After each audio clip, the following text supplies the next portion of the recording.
Hello दोस्तों, आज हम एसएससी जेई सिविल इंजीनियरिंग के प्रीवियस ईयर के क्वेश्चन पेपर्स करेंगे। प्लीज़ आप लोग वीडियो को पूरा देखिएगा। पहला क्वेश्चन है, ए bull knows brick is not used for. Bull knows brick का यूज कहाँ पर नहीं किया जाता है? ऑप्शंस आपको दे रखे हैं। राउंडिंग ऑफ शार्प कॉर्नर्स, जो भी तीखे कोने होते हैं गोल करने के लिए, या फिर पिलर्स में, या फिर डेकोरेशन पर्पस के लिए, या फिर मेहराब में। बुल नोज ब्रिक का यूज मेहराब में नहीं किया जाता है। ऑप्शन डी आपका सही रहेगा। बुल नोज ईंट की एक शैली है जिसमें एक या उसके दोनों कोनों को गोल किया जाता है। ये ईंट नरम और आकर्षक घुमावदार किनारों को स्टेप्स, सिल्स या कैपिंग दीवारों में बनाने के लिए यूज किया जाता है। अब यहाँ पर आप फिगर भी दे सकते हैं, सिंगल बुल नोज, और ये है आपकी डबल बुल नोज। ये क्वेश्चन आपका एसएससी जेई 2019 में भी पूछा गया था। While estimating for plastering usually no deduction is made for. पूछा है, प्लास्टरिंग के लिए जब भी एस्टीमेट बनाते हैं तब सामान्यतः किसके लिए कोई घटाव नहीं करते हैं? एंड ऑफ बीम्स, बीम के दो भी किनारे होते हैं। Small opening up to 0.5 square metre, 0.5 वर्ग किलोमीटर के जो भी छोटे छेद होते हैं, या फिर एंड ऑफ राफ्टर्स, राफ्टर्स के किनारों पर, या फिर ऑल ऑफ अबव। दिए गए ऑप्शन में से आपका ऑप्शन डी सही रहेगा।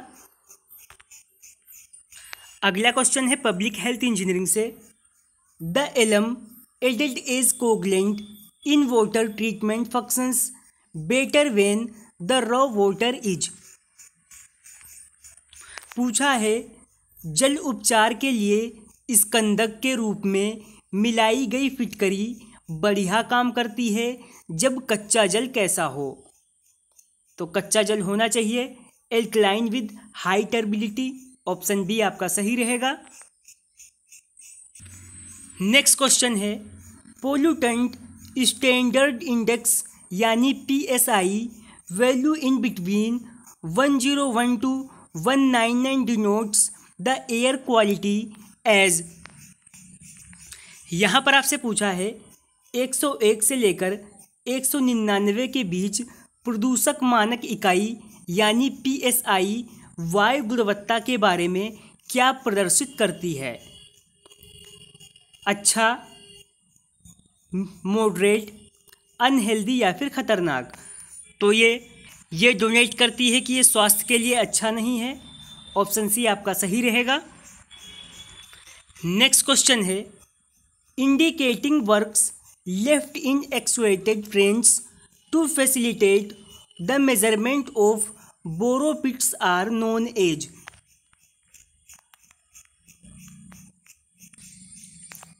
बोरो पिट्स के मापने को सुगम बनाने के लिए खुदे ट्रेंच का छूटा इंगित कार्य क्या कहलाता है? इसे चौखट कहते हैं, खंभा कहते हैं, संकेत देने वाला कहते हैं, या फिर इनमें से कोई नहीं। तो इसे कहते हैं संकेत देने वाला। ऑप्शन सी आपका सही रहेगा। इस पैराग्राफ से काफ़ी क्वेश्चन निकल कर आएंगे, तो प्लीज़ आप लोग वीडियो को स्किप मत करना। जब सड़क भराव यानी जब सड़क पर पानी भर जाता है तो निर्माण स्तर के निर्माण के आवश्यक मिट्टी सड़क पट्टी के बाहर से जमींदारों की निजी ज़मीन से उठाई जाती है। मिट्टी लेने के लिए उनकी भूमि में खतान लगाए जाते हैं और मिट्टी लेने के बाद भूमि स्वामियों को लौटा दिया जाता है। कुछ समय बाद ये खतान मिट्टी धूल वर्षा से पक जाते हैं और पुनः खेती योग्य बन जाती है। जो भी आपके खतान होते हैं सड़क के बाहरी किनारे से 5 मीटर की न्यूनतम दूरी के खतान आकार वर्गाकार हो सकते हैं। खतान के लिए भूमि की ऊपरी 15 सेंटीमीटर परतें खोदकर अलग कर देनी चाहिए। खतान के लिए 30 मीटर के अंतराल पर 3 मीटर की खुली पट्टी छोड़ देना चाहिए। अगला क्वेश्चन है सर्वे से और काफ़ी एग्जाम में पूछा भी गया है। A series of close contours line on the map with lower to higher value inside them represent a. पूछा है एक नक्शे पर बंद कंटूर रेखा की श्रृंखला का मान अंदर की ओर निम्न से उच्च मान की ओर बढ़ रहा है, तो ये क्या रिप्रेजेंट करता है? पहाड़ी को करता है, चोटी को रिप्रेजेंट करता है, किसी गड्ढे को या फिर स्टीप स्लोप को? तो ये रिप्रेजेंट करता है हिल को। ऑप्शन ए आपका सही रहेगा। अगला क्वेश्चन है ट्रू मेरिडियंस, फिर आगे आपको पॉइंट दे रखे हैं, are parallel to each other यानी आपस में समांतर होती हैं। Converge at a point called pole यानी एक बिंदु पर अभिसारित होती हैं, जिसे पोल कहते हैं। कन्वर्ज नियर इक्वेटर यानी भूमध्य रेखा के निकट कन्वर्ज होती हैं या फिर इनमें से कोई नहीं। तो जो आपकी ट्रू मेरिडियन होती हैं ऑप्शन बी आपका सही रहेगा। अगला question design of steel structure से है। The size of A rivet is identified by. पूछा है रिवेट के माप को किससे आइडेंटिफाई किया जाता है? ऑप्शंस आपको दे रखे हैं, डायमीटर ऑफ शेंक से, डायमीटर ऑफ हेड से, लेंथ ऑफ शेंक से या फिर शेप ऑफ हेड से। तो इसे आइडेंटिफाई किया जाता है डायमीटर ऑफ शेंक से। ऑप्शन बी ए आपका सही रहेगा। नेक्स्ट क्वेश्चन है the centre to centre distance between individual fasteners in a line in the direction of load stress is called as. पूछा है एक रेखा में दो जोड़ों के बीच केंद्र से केंद्र की दूरी को किस नाम से जाना जाता है? केम्बर के नाम से जानते हैं, पिच के, स्पेसिफिक डिस्टेंस के या फिर स्ट्रेस लेग के? तो इसे जाना जाता है पिच के नाम से। ऑप्शन बी आपका सही रहेगा। जो ये पिच होती है उसे पी से रिप्रेजेंट किया जाता है।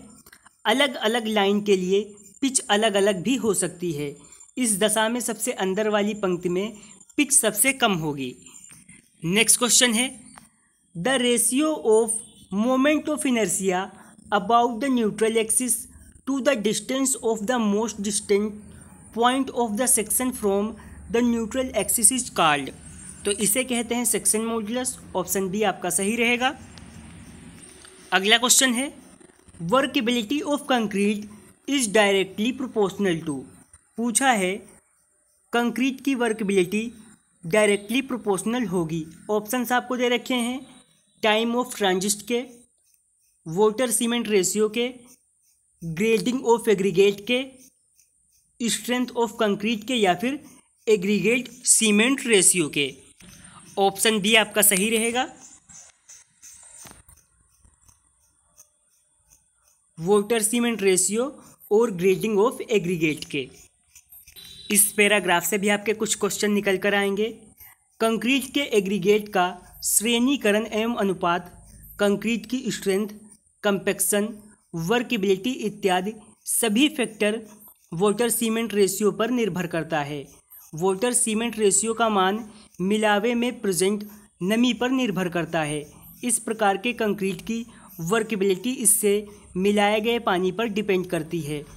कंक्रीट में जितना अधिक पानी होगा उसे उतनी आसानी से बिछाया जा सकता है, लेकिन वाटर सीमेंट रेशियो अधिक होने पर कंक्रीट की स्ट्रेंथ घट जाती है। अगला क्वेश्चन है in order to have segregation in concrete dropping height should not be more than. पूछा है कंक्रीट के सेग्रीगेशन के लिए कंक्रीट ड्रॉपिंग हाइट किससे ज़्यादा नहीं होनी चाहिए? तो ये नहीं होनी चाहिए 100 सेंटीमीटर यानी 1 मीटर के। ऑप्शन ए आपका सही रहेगा। नेक्स्ट क्वेश्चन है drift method of tunnelling is use to construct tunnel is. Tunnel बनाने के लिए ड्रिफ्ट मेथड इस समय उपयोग करते हैं सॉफ्ट ग्राउंड में, रॉक में, सेल्फ सपोर्टिंग ग्राउंड में या फिर ब्रोकन ग्राउंड में। तो यूज करते हैं रोक में। ऑप्शन बी आपका सही रहेगा। यहाँ पर आपको एक और पैराग्राफ दे रखा है।